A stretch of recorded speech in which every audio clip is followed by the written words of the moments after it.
Yeah, why don't we begin without further ado? So I would like you, I mean, we have five wonderful guests today, and it is a pleasure to introduce, well, probably yeah, it is better for you to introduce yourselves briefly. So why don't you, introduce yourself very briefly, like 2 minutes each, and then we will go to the questions that we have to all of you. So why don't you, so I see Lola right next to me. So can I ask Lola? Yeah, good afternoon, everyone. My name is Laura Lee. I graduated from UC San Diego in 2015, and I double majored in Japanese studies and international studies with a focus on linguistics. I'm currently a program coordinator at the Consulate General of Japan in Los Angeles.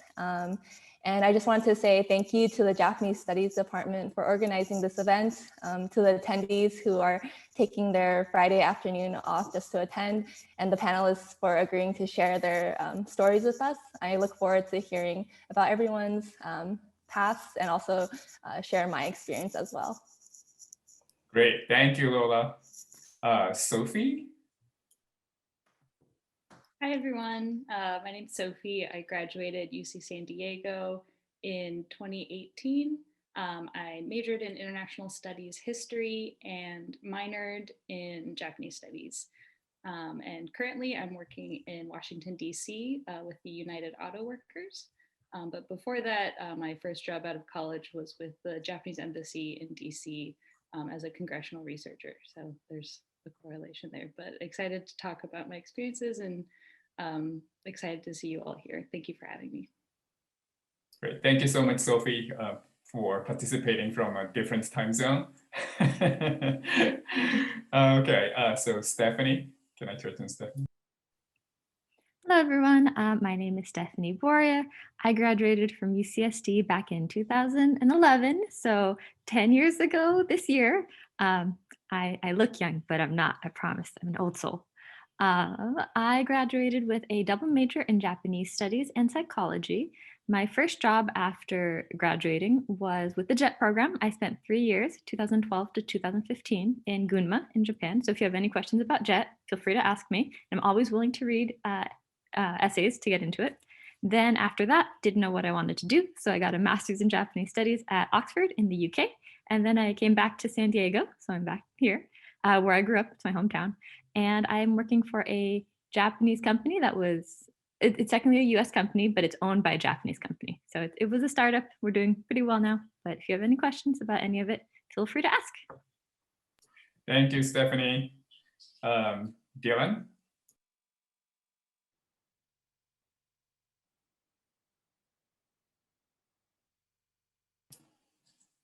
We still don't hear you, Dylan, unfortunately. Yeah, could you figure out how you can manage the sound, your sound? So can I turn to Jeremy in the meantime? Hi, am I audible?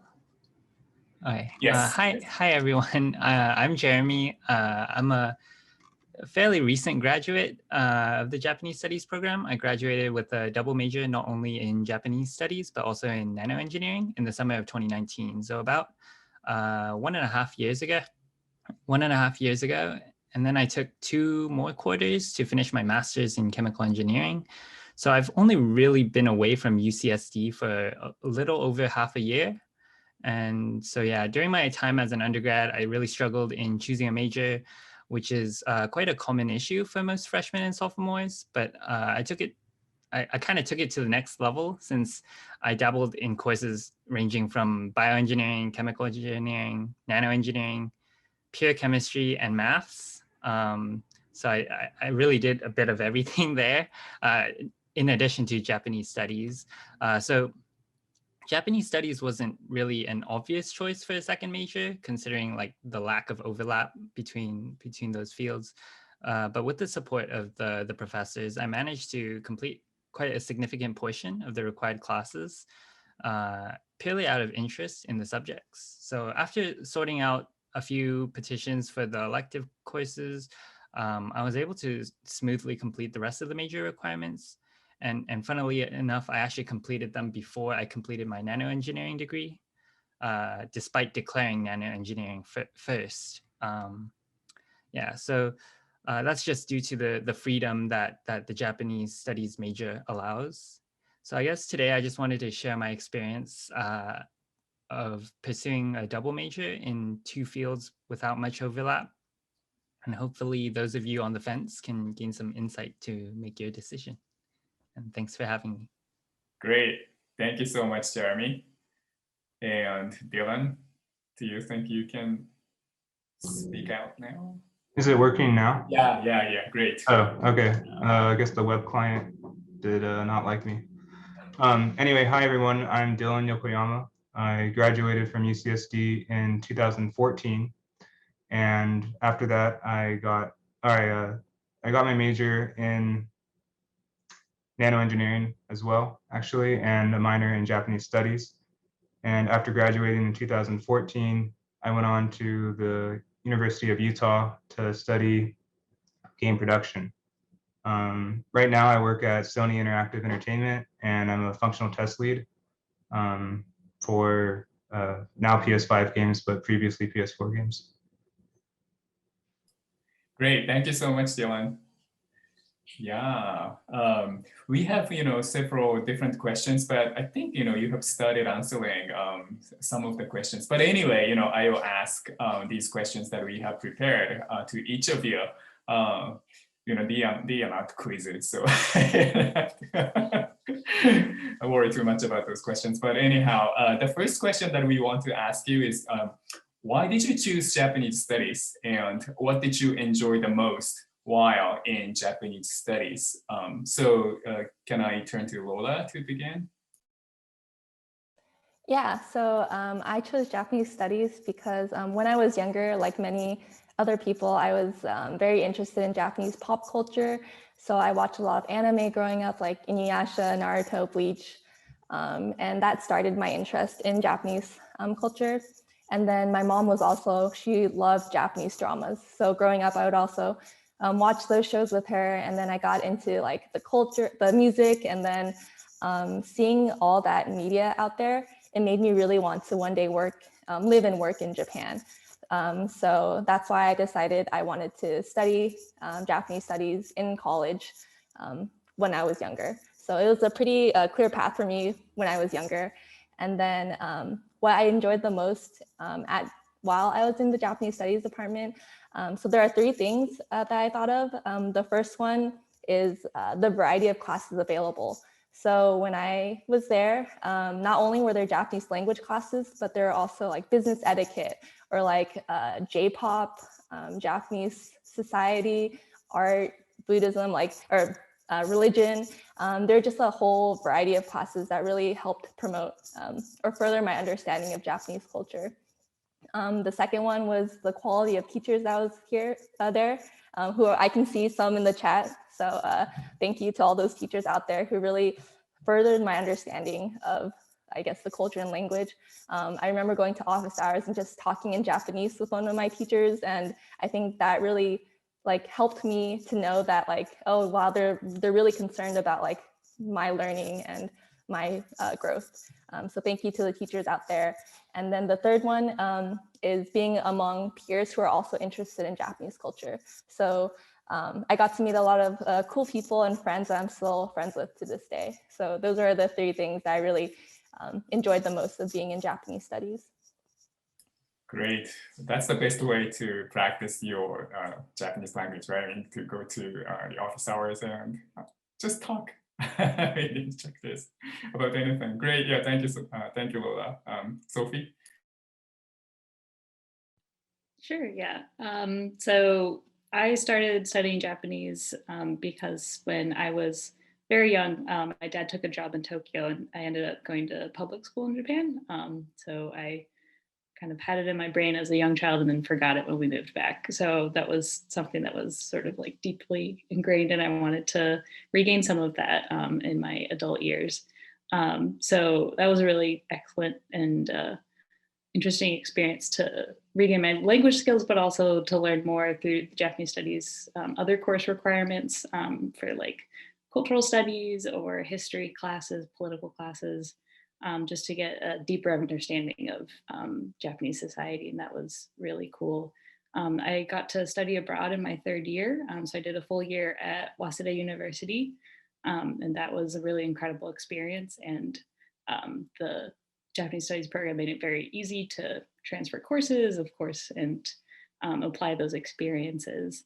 And then I guess for favorite parts of being in the program, number one would be the teachers, of course. They just made it such a joy to show up to class. There were many classes that I took that were kind of a slog and you just had to get through it for your major, but these were not those kinds of classes. I always looked forward to the fun discussions, whether in language classes or other classes. And then just the breadth of topics that were covered in Japanese. The Japanese department courses were really interesting.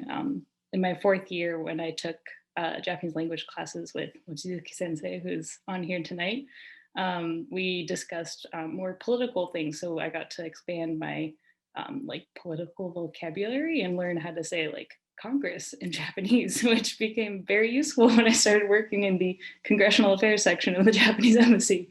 So I'm not sure if that sort of coincidence happens too often, but it was definitely very useful for me, especially connecting some of my regular coursework in international studies towards Japanese studies. And that was really fascinating. And I'm really grateful that I had that experience.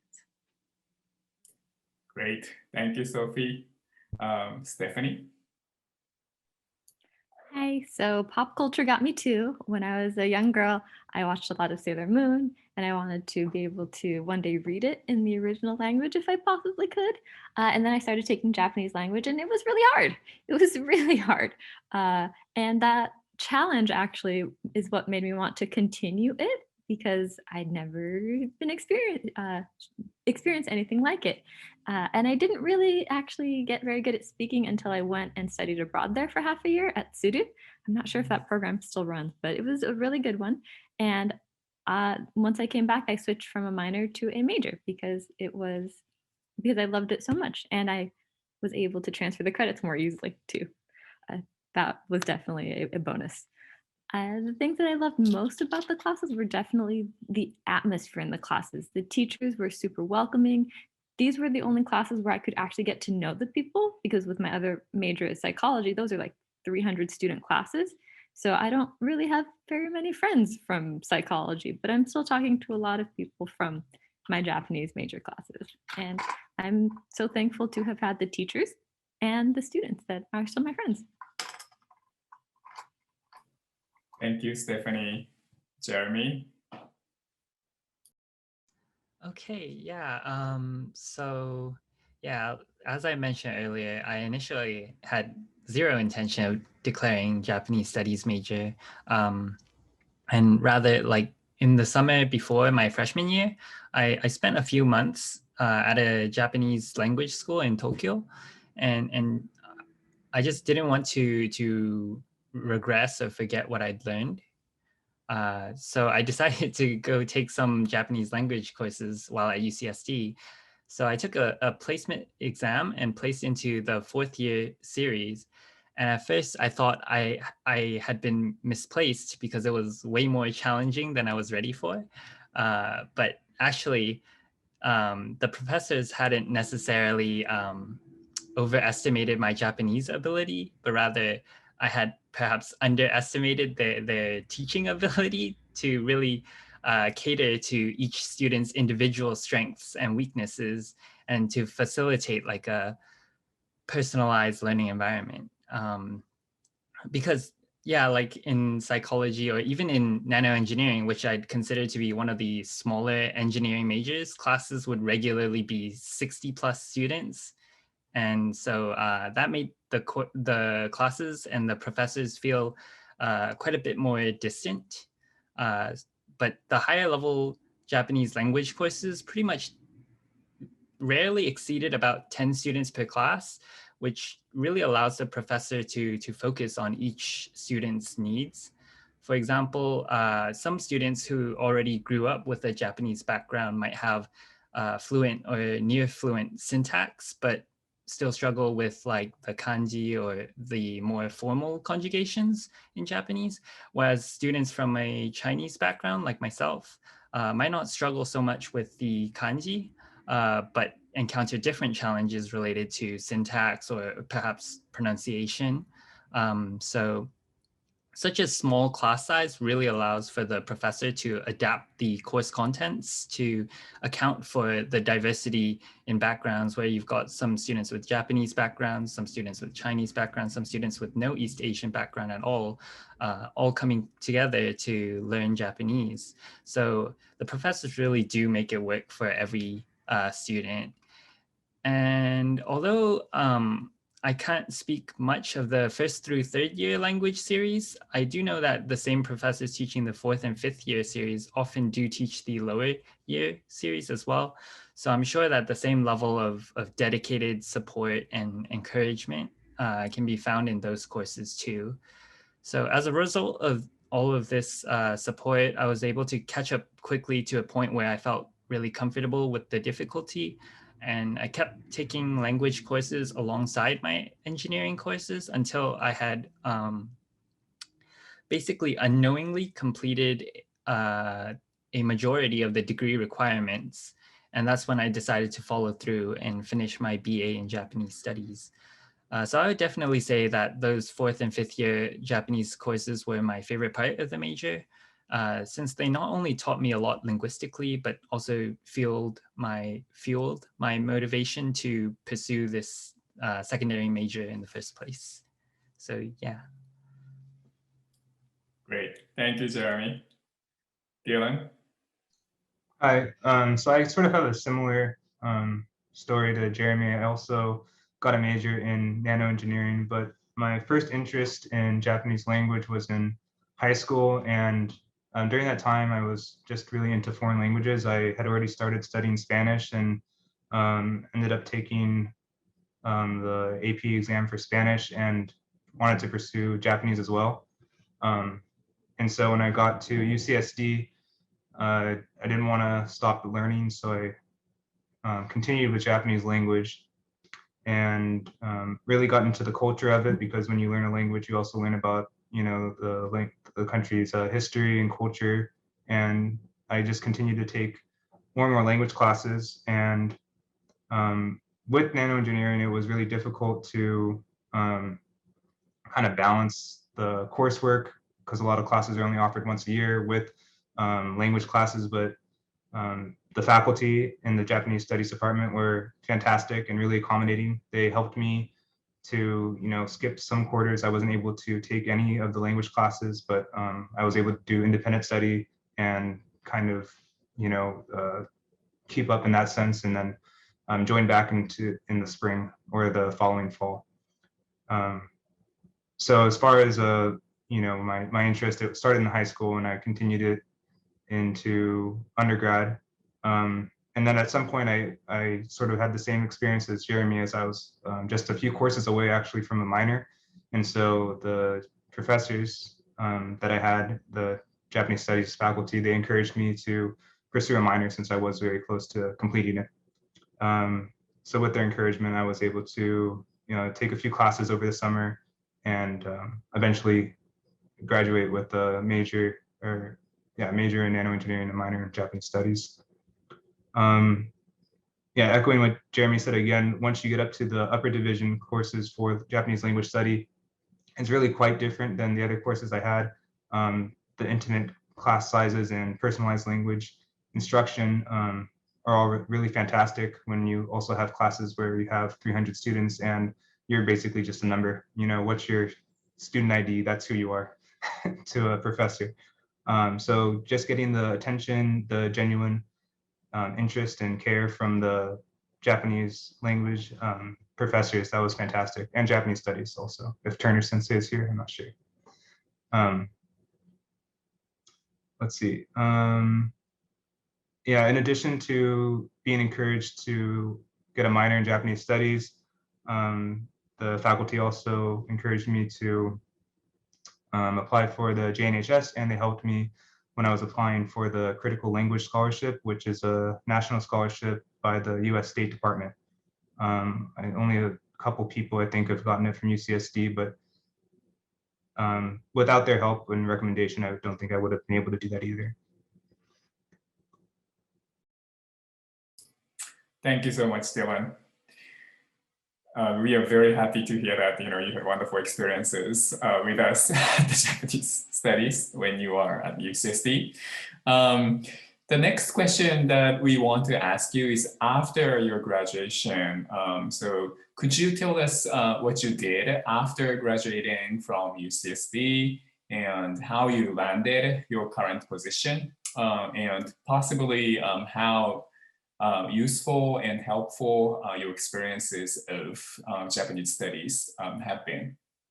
So should I switch the order maybe? Can I go to Dylan to start with this time? Sure, I can start. So after I graduated in 2014, by the time I graduated, so I graduated in winter instead of the spring, I already knew that I had been accepted to the University of Utah, so for a master's, and so I worked for about 8 months, just trying to get some more cash before moving to Utah. And then in 2016, I had an internship with a game studio in San Diego. And then I finished my master's in 2017, had another internship, this time with Sony Interactive Entertainment in 2017. And then in 2018, I was hired full-time at Sony in my current position. And as far as how I got the job, it was a combination of networking experience, but I think most of all it was the Japanese language, since it was written in the title. So my official title is Functional Test Lead Bilingual. So one of the things about my job is that you kind of have to have sort of like a lifetime experience with video games, but if you've been playing them since a kid, that kind of already qualifies you. The industry knowledge I got in my internships and through graduate school, but the language skills, you can't just learn that in a year, or at least in my case, maybe if you have experience speaking at home or something. But I only spoke English at home, and so for me it took me about 7 years to get to where I was, and that was the difference with all of the applicants who were applying for this position. And apparently they were looking for like a year and a half before they hired someone. So definitely in this case, my experience and getting the minor in Japanese studies and all of the work and effort that the faculty took in me, all of that contributed to me getting my job. Thank you, Dylan. Jeremy? Okay, so I probably haven't got as much to say for this part as the other alumni, given that I've been out the shortest amount of time. Since graduating in summer of 2019, I took 2 extra quarters to complete my master's in chemical engineering. And by the time I had graduated from that, COVID and quarantine had already begun. So initially I did have an analytical chemist internship lined up in SD. But that which did get canceled due to COVID. So I had wanted to use the time to get like a head start on the 2021 job application for Japanese companies. But due to like ongoing uncertainty with COVID related travel restrictions and more visa complications, I'm currently more focused on local opportunities, mainly within California. But that isn't to say that Japanese studies hasn't impacted my job hunt in meaningful ways either, because I actually got my current job as a marketing specialist for Film Gear, which is just a US branch of a Hong Kongese film lighting equipment manufacturer. I got it with some of the skills that I picked up from Japanese studies projects. So like skills like website design and video editing, I'm sure really boosted my application. And I probably would have never learned these from sticking to nano engineering alone. So Yeah, and additionally, I do private tutoring for classes ranging from general chemistry all the way up to like grad level thermodynamics. And so I do genuinely think that without volunteering for the Japanese for Business Purposes series for 2 quarters, I wouldn't have anywhere near the level of communication skills required to be an effective tutor, especially remotely. So I guess, yeah, so that's the 2 things that I'm doing right now. And I guess for the future, I would like to make better use of my Japanese studies education and apply to more Japanese firms, just maybe not in the 2021 season of applications, but I'm still very hopeful for the future. Thank you, Jeremy. Yeah, we have to be hopeful, and yeah, definitely. Thank you. Stephanie? So my path after graduation has been a winding one because I have never really known what exactly I wanted to do. I haven't had a clear-cut purpose, like this is my dream job. After graduating, I had an accidental gap year because I'd originally intended to get a master's in psychology. It was a combined BS MA program, and due to some organizational issues in the psychology department, they canceled that without letting me know in about April. So it was too late to apply to anywhere else. And I was like, well, you know what? I'm just going to get a teaching English as a foreign language certificate and apply for JET. And I did. And thankfully, I got in the following year because I didn't have a backup plan. So in between then, I worked for the now defunct Teavana, and I directly got hired because I'd had experience with green tea in Japan. So you never know. And once I went to JET, turns out I liked kids. Didn't know that. So that was very lucky on my end. And I loved working in a school with those kids. I loved my students. It was one junior high. There were about 600 kids, and I was determined to be the best ALT they ever had. I think I succeeded for some of them, not really sure. But after that, after 3 years in Japan, it was time for me to leave because I was a little tired, and there's not really room for advancement as an ALT. You have to either like become a actual Japanese teacher, which I did not have the skills nor the desire to do that. They live for school, and I loved it, but didn't quite have that dedication. So I applied on a whim to Oxford, and it was either going to be a Japanese studies degree in Oxford or an MBA in a program in Italy. And Oxford took me, so I went there. And I actually wrote my thesis on gender performance and creation in shoujo manga. So Sailor Moon still influenced me all the way to the end. And once I finished with my 1 year there, I came back to America because, again, didn't know what I wanted to do. Brexit had just happened, so I knew I didn't want to stay in the UK. And Europe was also having issues, as it continues to have today. And I came back in time for the election. Super fun. But I got a job with Media Do International directly because of my thesis and my experience with Japan, and because I knew pop culture, Japanese pop culture. Media Do International is owned by Media Do Tokyo in Japan. It was a startup at the time. It was established in 2016. I came on March 2017. So my 4-year anniversary is March 1st, actually. And we distribute digital manga to Kindle, to Nook, things like that. Yeah. So my job has been, when it was just my boss and me, whatever my boss didn't do. So I learned how to file a business license for the company. I talked to the stores.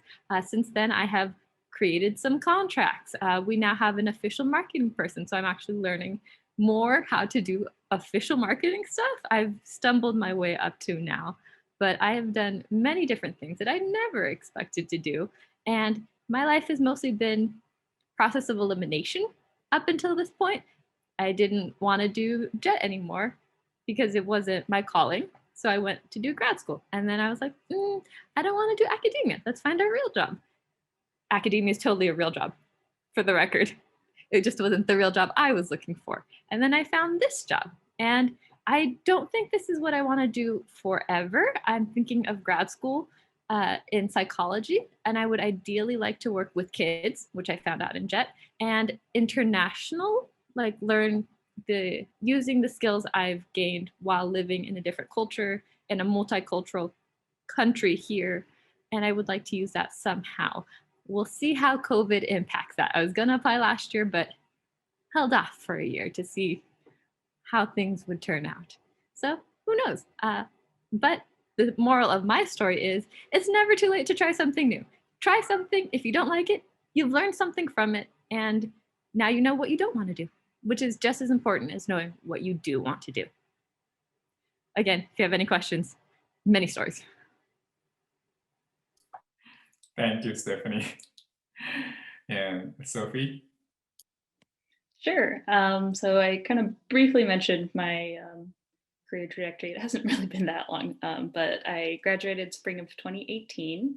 And at that point, my degree is in history, but towards the end of college, I started to take an interest in politics, and international relations kind of seemed interesting. So I did an internship with the State Department in Jakarta because I thought it would be easier to get into and less competition than somewhere really fun and attractive.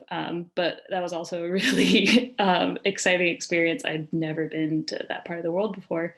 And while I was there, wanted to get to DC somehow. So I applied for bunches of internships and finally got one with the Japan chair of a think tank called the Center for Strategic and International Studies, CSIS.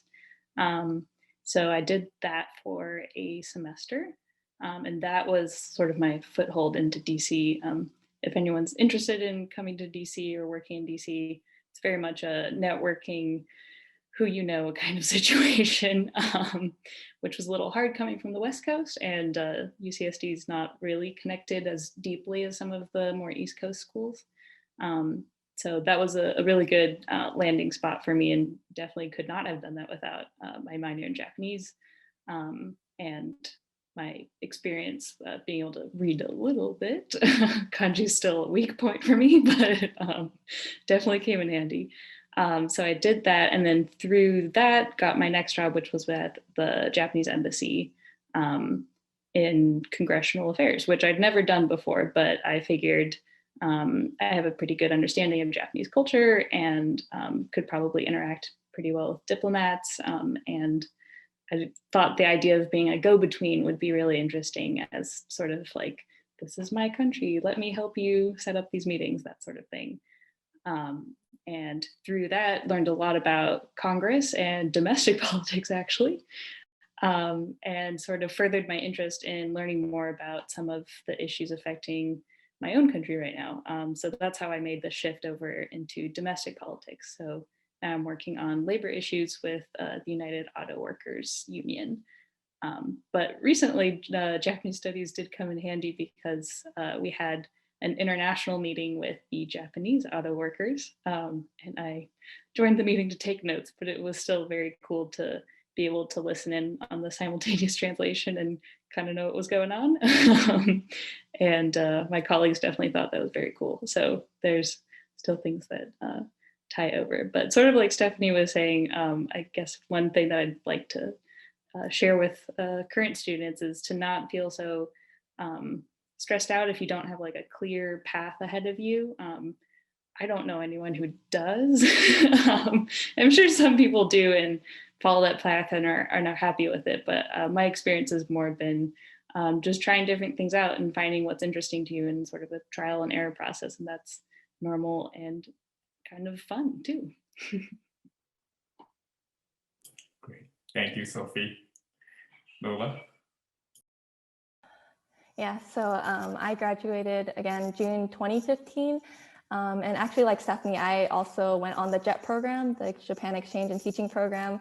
I think a lot of people probably have heard of it if they're in the Japanese Studies department, but essentially there's the two tracks. You have the assistant language teacher, ALT, where you're based at a school and you help a Japanese teacher of English make English fun for the students to learn.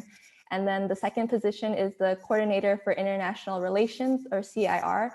And that one, you're based at a local government entity, and you're helping just promote your culture and language there.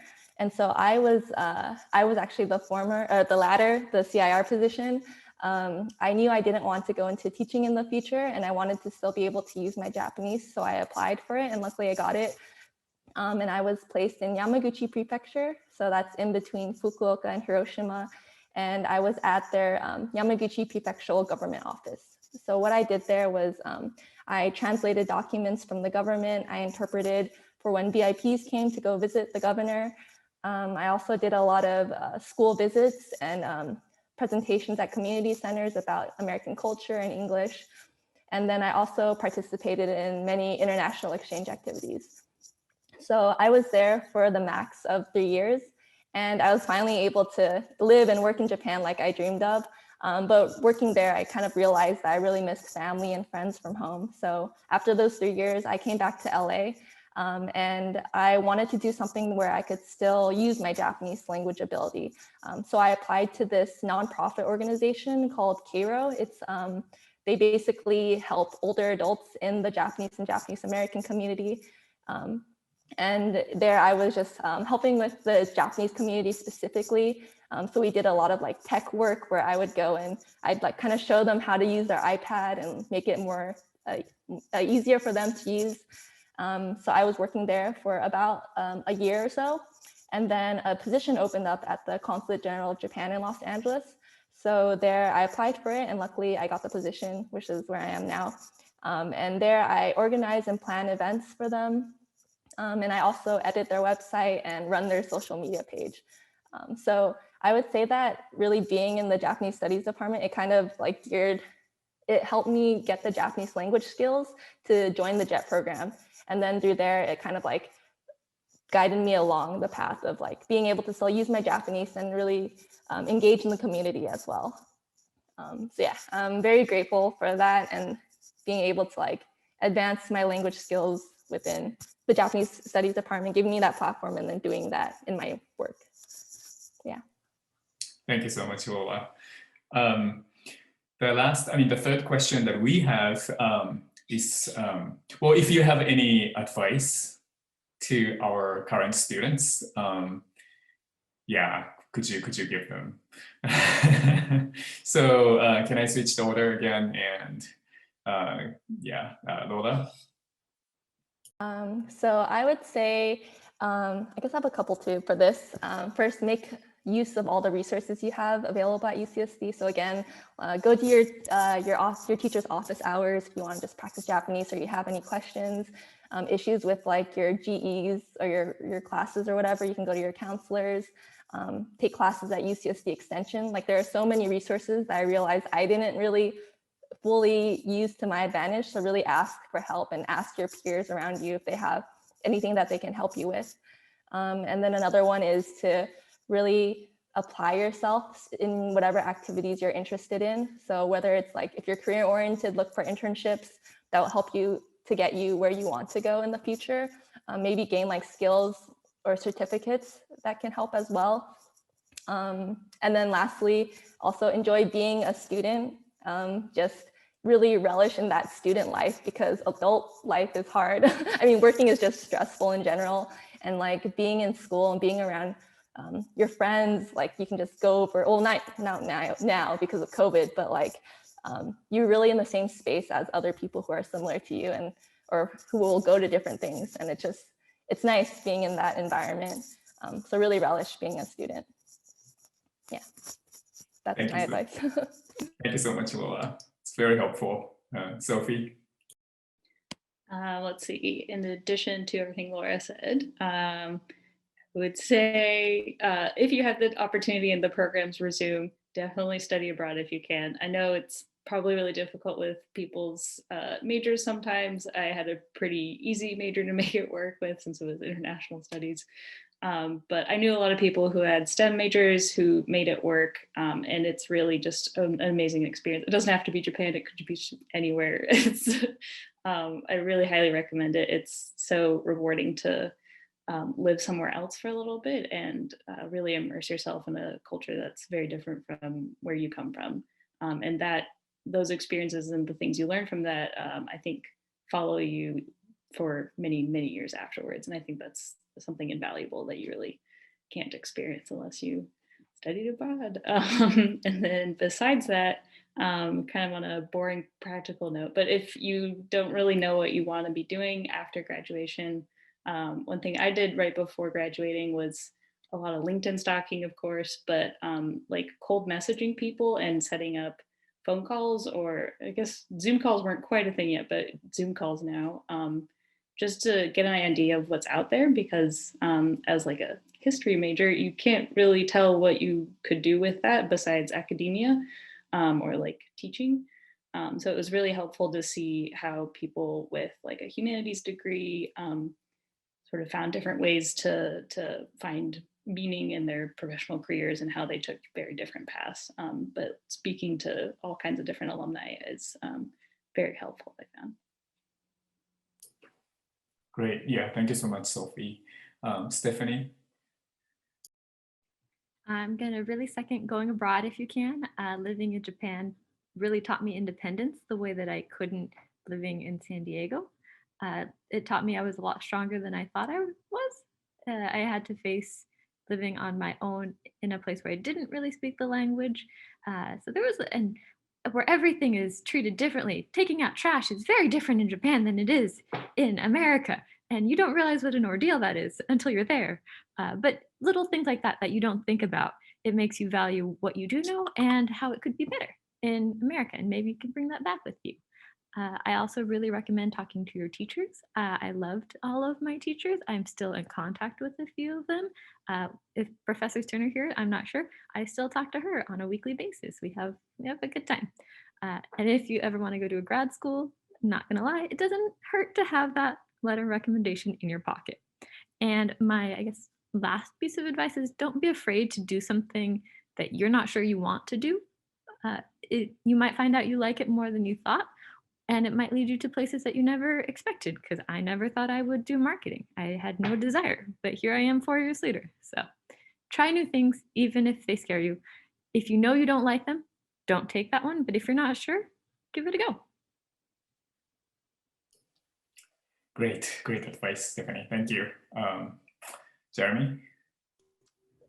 Okay, so yeah, I'm totally in agreement with the other alumni here. So yeah, especially Stephanie's point on the trying kind of unknown things.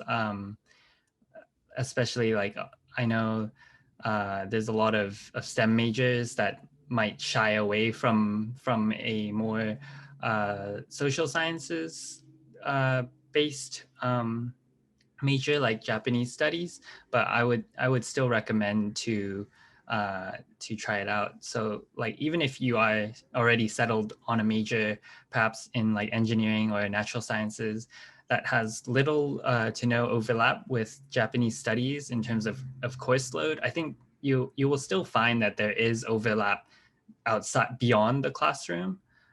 So I used to think the lack of overlap between Japanese studies and nanoengineering would render one of the two degrees basically useless, at least professionally. But actually, while I was in undergrad, I actually landed my first research position, even as a relatively inexperienced sophomore, to work alongside a visiting scholar from Japan. So, and I'm almost certain that my Japanese language proficiency was basically the sole factor in elevating my application over the other candidates for that position. And actually, so even at that time, I still thought it was just pure coincidence that I happened to apply for like maybe a very rare scenario where I can use both Japanese studies and my engineering degree or my engineering education. But actually 1 year after that, I again found myself benefiting from the intersectionality between these two fields when I got accepted to a competitive research internship at the University of Tokyo. So even before graduating, Japanese studies has helped me a lot outside of the classroom. And so like Sophie was saying about how there are opportunities even for STEM majors to go abroad to either study abroad or do internships abroad. I can attest to that. There are definitely lots of opportunities if you look for them. And yeah, and finally, just one more thing about why I was initially not so optimistic about the usefulness of a Japanese studies major, because in Japan, when I was a freshman or around freshman sophomore year,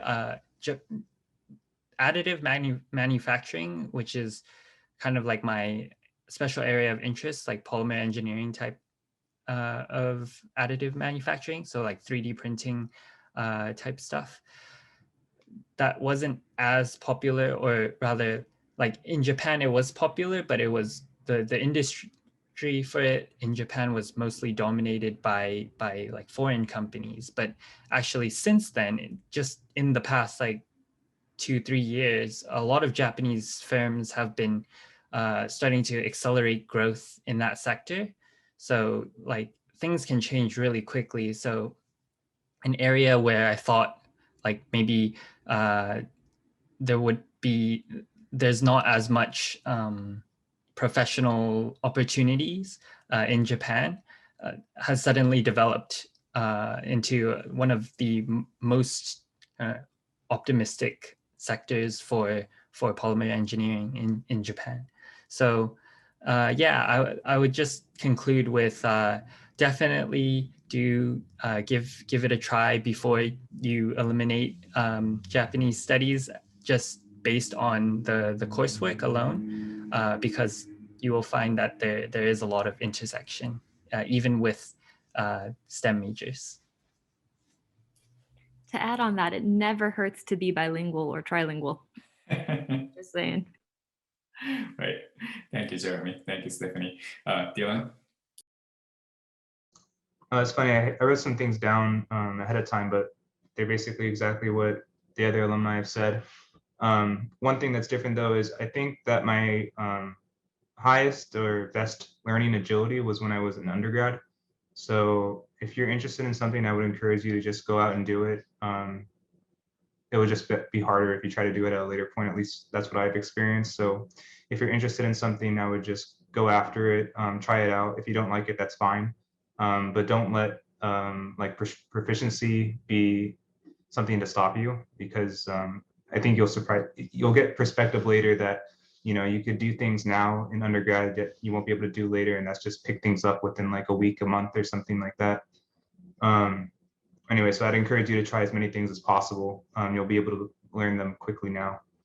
The other thing is specifically for Japanese language, if you're looking to improve your skills, I think once you have the basics, you know, maybe a few years under your belt, I'd encourage you to study abroad as well. Just being able to use the language and think in Japanese and interact that way, and you just need to respond to people who are asking you questions, will force you to learn very quickly. So I only spent 3 months in Japan, but just that experience alone really helped me accelerate my conversational ability. And if I had done a study abroad and maybe like a semester or something, I think my reading ability would have also improved a lot just in that short amount of time.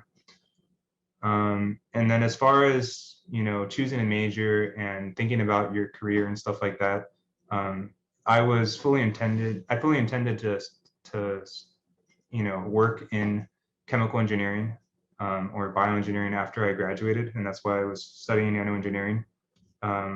But I pivoted, and you know, I had more interest in the video games and the games industry, and it was Japanese language that was the thing that helped me make that transition the most, just with the US and Japan being the places where a lot of game development takes place.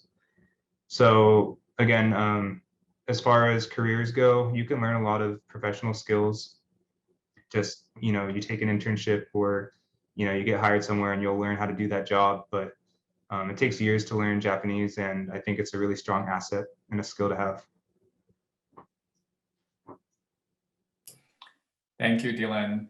Now I want to turn to our current students. So if you have any questions to our alumni, you can type in the chat, or if you prefer, you can raise hand and speak up and ask your questions directly to our guests. Any questions? Don't be shy, we're here for you.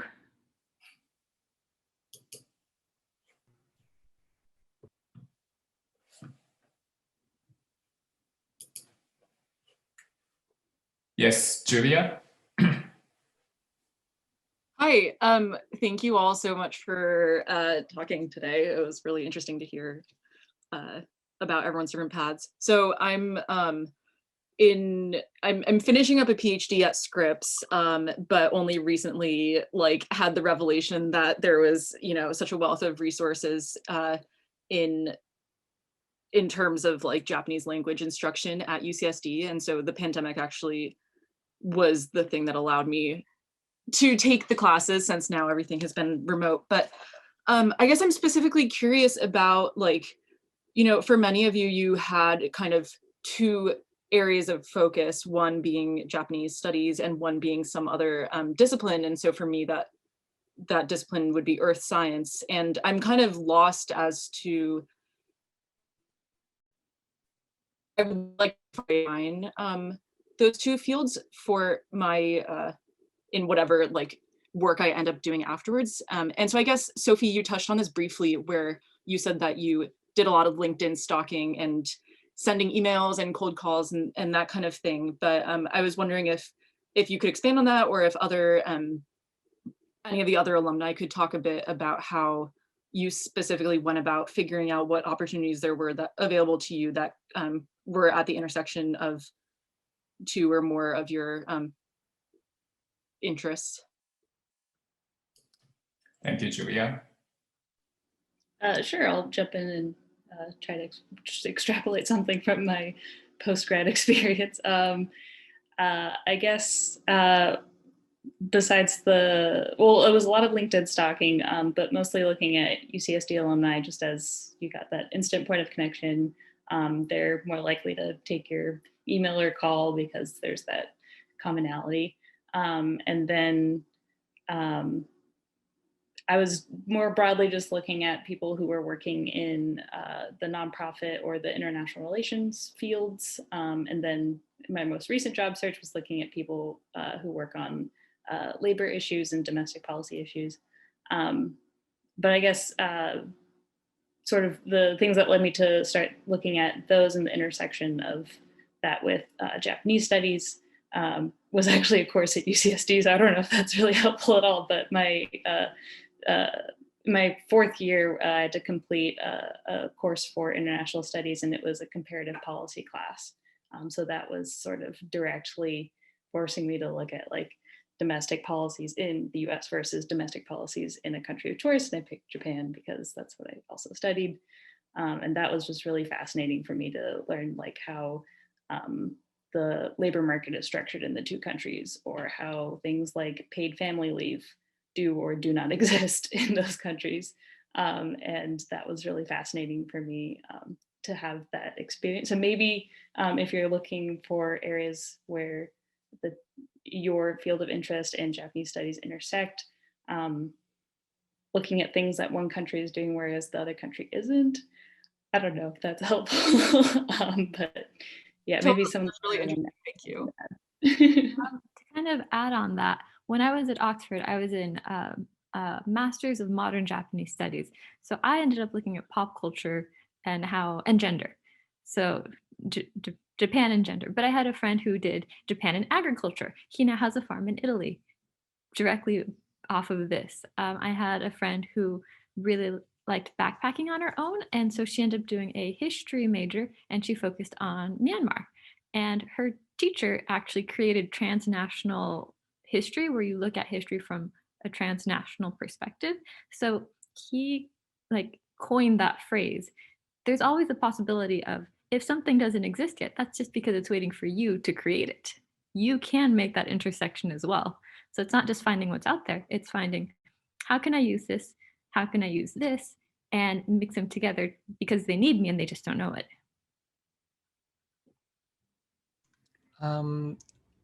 I just wanted to add a little bit. Not sure if this really applies for you because you're nearly graduating, but maybe if some of the lower class level students can make use of this. The way that I got my my research position and my internship abroad was actually like basically just stepping into office hours at the right time. So I think it was mentioned before, but office hours are a great resource, not just for Japanese studies professors, but also like if you're looking for intersectionality with a different major, that other majors professors' office hours could definitely really help as well. So yeah, I mean, the more you go to, the more likely that you'll you'll be in the right place at the right time, and they can refer you just like that. If I may add something to it, I think those are fantastic ideas. And also there is a UCSD Career Center on campus, and they have different data than us. And we're arts and humanities, Japanese studies, our alumni go into so many different, fields after graduation. But, Career Center had specific information about what our graduates, like UCSD graduates, are doing in specific fields. So if you're interdisciplinary or, you're doing major and minor, definitely contact them as well. They can give you information they have.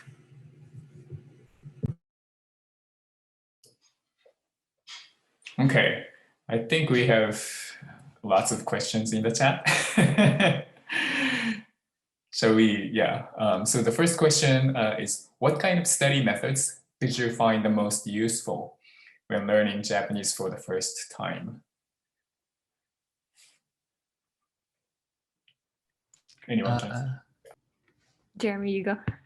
Okay, so I'm not super sure if this applies for everyone, but personally, I find that writing all the characters by hand still helps like a lot, even though now most of the things that I write in Japanese are all typed. When you're starting to learn, I would definitely recommend writing by hand. And also, if you happen to be bilingual or like polylingual in other languages, there's a lot of like online resources for like learning Japanese from Spanish, or learning Japanese from Korean, or learning Japanese from Chinese. And when you kind of approach Japanese from other languages, not just English, personally, I found that helped me a lot to kind of have a more robust understanding of the commonalities and also the unique parts of Japanese grammar and pronunciation and whatnot.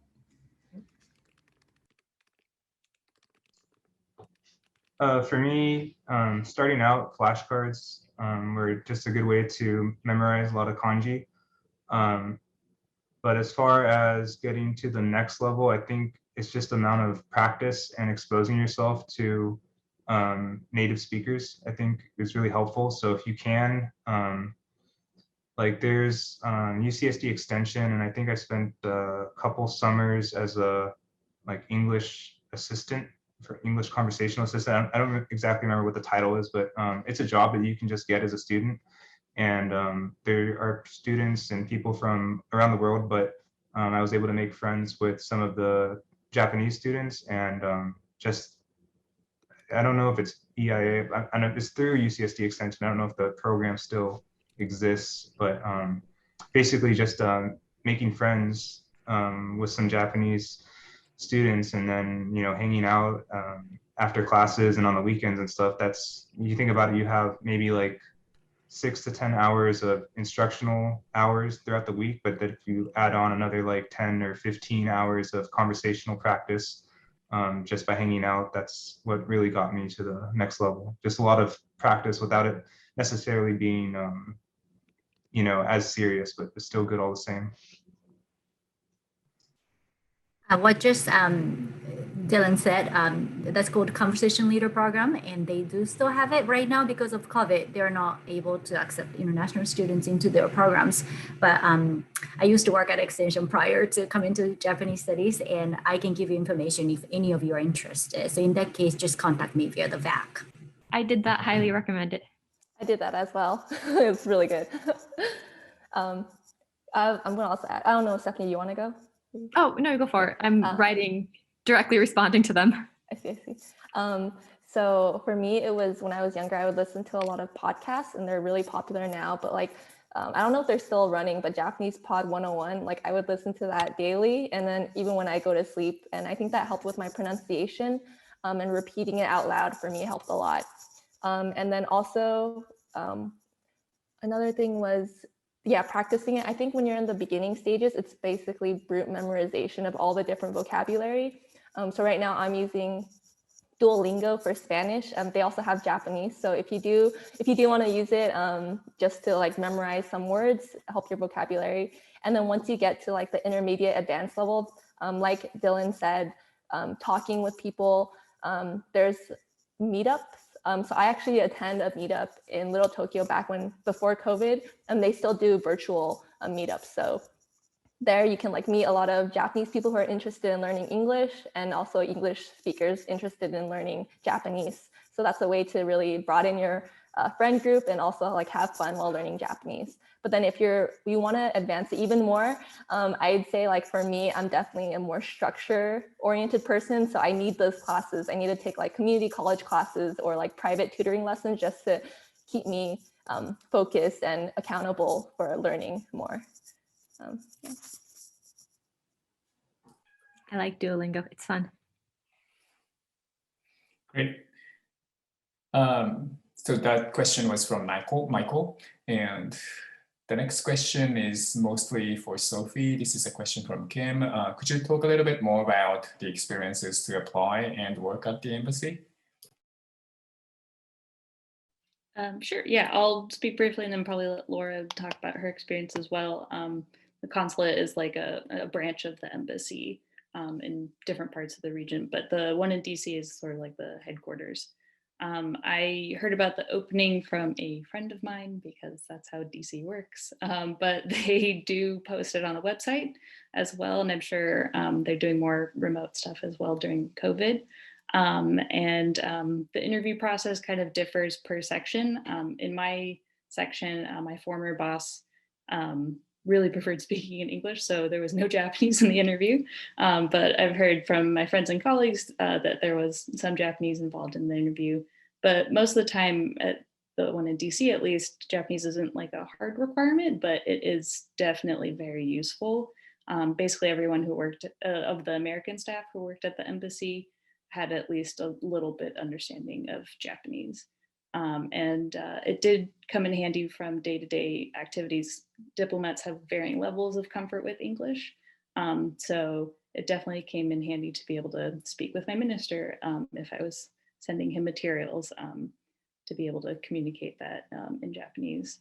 And then day-to-day, I was a researcher, so it was a lot of Googling stuff and following the news. But I was allowed to put everything in English, so it was pretty easy in terms of like the language aspect, but it might differ in different sections.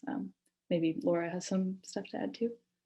Yeah, so like Sophie said, it's almost networking, but also they do upload it on their website. They just don't advertise it as widely. I'd say like for the Japanese positions, for example, like the Japanese consulate is currently hiring Japanese nationals.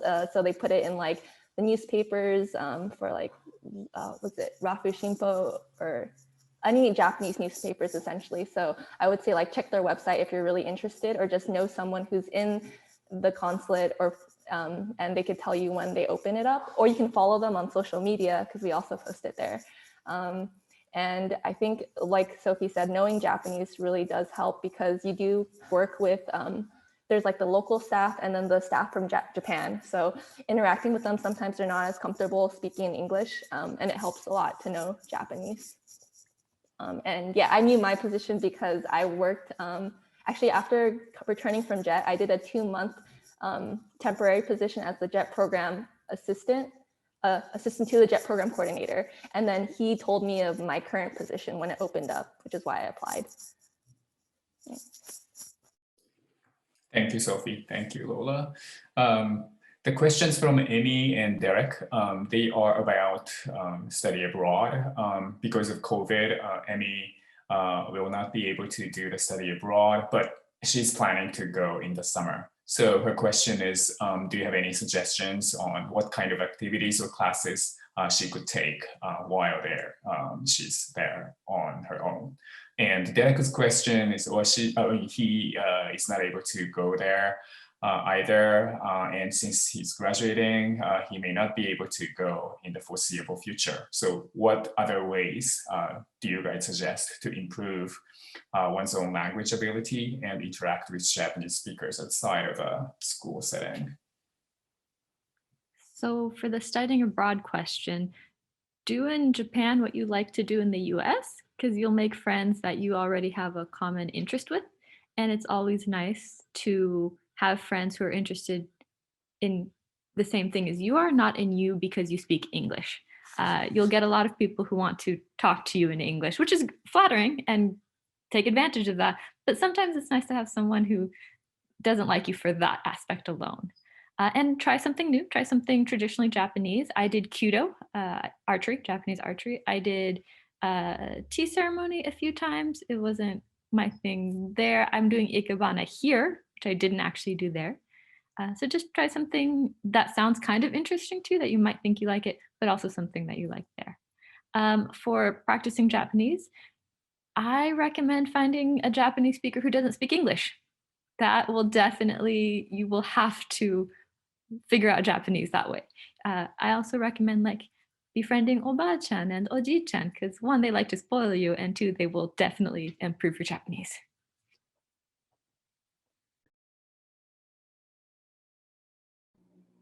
Just quickly on the study abroad and the learn Japanese, let's see. For study abroad, like Stephanie was saying, try something different and that is interesting. If you're at a program with like a university, definitely try to join clubs if that's available. I did Nihon Buyo, traditional dance club. I don't dance, but that was very interesting, and I made some really good friends that, I mean, you wouldn't really get to meet in your classes. And then definitely travel. I was in Tokyo, but it's definitely an experience to see other parts of Japan, and they're all very different, different vibes, different accents even sometimes. So would definitely recommend that. And then in terms of finding Japanese speakers outside of school, depending on the city you're living in, sometimes there's a Japanese community and they're all very tight knit. So sometimes on like Facebook, or if there's like a Japanese market, there's maybe postings about maybe like language exchange programs that people do as like adults. So they exist, but you probably have to dig a little bit to find them. Thank you. And I think Amory have her hands up. Okay, go ahead. Yes, hi, thank you. I know it's past 5 o'clock, but thank you for giving me an opportunity to ask. I had a question for those alumni who did the JET program. I think it was Laura and Stephanie. So in what ways did you see the JET program give you experiences or prepare you for career opportunities after the JET program? I'll let Laura start because I think hers like ties in more directly. So I think the JET program is very well organized. It's one of the oldest like teaching English programs in Japan. So they have a wealth of like alumni that you can connect with essentially. So I know my third year on the JET program, I attended one of their conferences. It's like, I forgot what they called it, but it was like, you could basically, there were alumni who gave like speeches about what they did and like skills that you could use, like how to boost up your resume and stuff like that. And they had like different paths for those who wanted to stay and work in Japan, those who wanted to go home and work in their country, and those who wanted to work at a different country. So it was very thorough, and I'm sure they're just getting even more thorough as the years progress. So definitely they just have a wealth of networks that you can tap into. And then I would say that in the CIR position, at least, I was given a lot of different tasks. And I think that helped narrow down what I liked and what I didn't like. So like, I realized I was very organized, and I really like doing those types of like desk work and that kind of thing, and arranging things and planning events. And I realized I didn't like interpreting. So that was something that I crossed off my list. So I think that whatever job that you do end up getting, you can gain a lot from it, whether you like it or you realize that you like it or you don't like it. And yeah. So I did the other aspect. I did the ALT portion. So I worked directly in a school with Japanese teachers, and I worked with Japanese kids. I found out that I liked kids, that I would like to work with them in the future.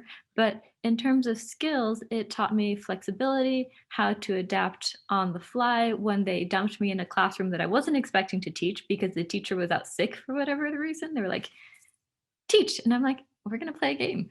We're going to play a game, and it's going to use English, and we're going to hope something comes from it. But it teaches you how to be more organized in case you're thrust in a situation that you're not sure of. It also, I mean, one of the toughest things to learn isn't directly related to this, but it's that you don't necessarily need to like someone to work well with them. There was a teacher that I swear he did not like me. He did not talk to me. I tried to be super friendly with him. Loved his class. His class was one of my favorites. But I learned that you can work well with someone, and you don't need them to like you, and you don't need to necessarily, like, we respected each other, but we weren't buddy buddies. Despite my best efforts, I tried to be friends with everyone. So that was something that you learn in any job. I feel like respect people, even if you don't get along well. And yeah, it taught me it really helped me grow as a person. I know I would not have applied to Oxford. I would not have gotten the job I did if I hadn't gone on JET, and if I hadn't taken Japanese studies, because I wouldn't have even known about JET. So if I hadn't done that, I would be a very different person and not as well-rounded in general. Or I also used to be shy, so I didn't talk in public. Teaching classes will help you get over that. Great. Thank you. Thank you, Stephanie and Laura. I appreciate that. All of your advice and all of your experiences. Thank you so much. I'm sure you must have more and more questions to our guests, but unfortunately we are running out of time. So if you have further questions, I think you can email us, email Kumi or us, and we will forward your questions to our guests, and hopefully okay.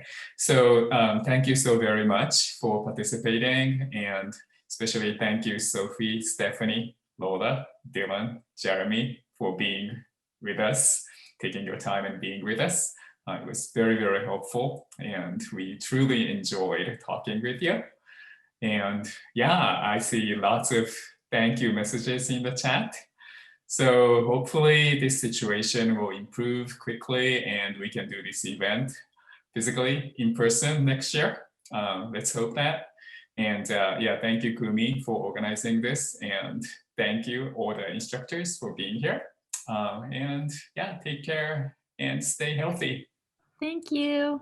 Thank you so much. Questions though, we're here for you, and I would love to get to know more students. It'd be great. It's fun. Also, otsukare-sama desu, everyone. Thank you so much. See you later. ありがとうございました。See you later. Thank you.